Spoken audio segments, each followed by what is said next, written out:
Ngayong Marso, sama-sama nating ipagdiwang ang World Water Day, kung saan ang tema ay Accelerating Change Through Partnerships and Cooperation. Ito ay isang panawagan sa ating lahat na magkaisa para magkaroon ng sapat, malinis at ligtas na tubig araw-araw.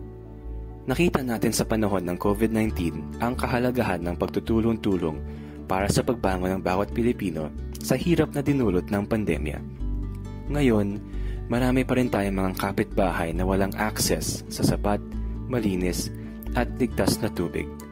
Kaya naman, malaki ang papel na ginagampanan ng bawat individual, mga organisasyon at mga ahensya ng gobyerno upang matugunan ang layunin ng pagbibigay ng tamang serbisyong tubig sa bawat Pilipino.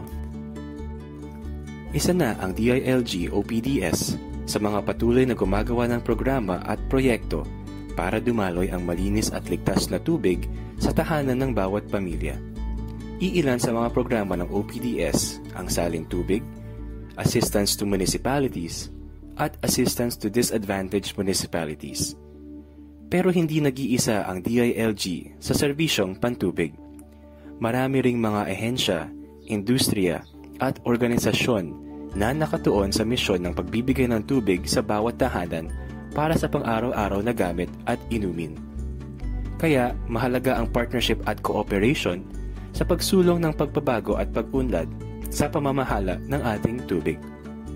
Isang ehemplo ang mga water tank na itinatayo at inaayos sa pamamagitan ng mga public-private partnership. Ito ay hindi lamang tumutulong upang masiguro ang access sa ligtas na inumin, ngunit nagdilikha rin ito ng trabaho at nagpapalakas sa ekonomiya. Ang mga sustainable water management practices ay isa pang mahalagang aspeto ng pagpapabilis ng pagbabago. Ang pagtuturo ng bagong water-efficient irrigation techniques ay isang paraan para maiangat natin ang proseso ng pagsasaka, mapadali ang trabaho ng ating magsasaka, at magpabuti pa ng kalidad ng kanilang tanim. Marami rin tayong pwedeng magawa para sa pagtutupad ng sustainable water management, at ito ay sa pamamagitan ng water conservation o pagtitipid ng tubig araw-araw.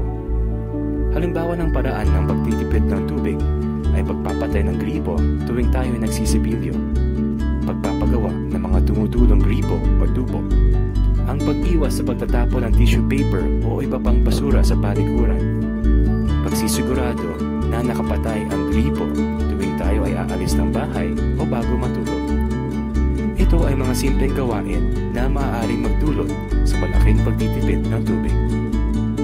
Sa araw na ito ng World Water Day, makiisa tayo at sama-samang alagaan ang tubig para sa malinis at ligtas na kinabukasan ng pamilya.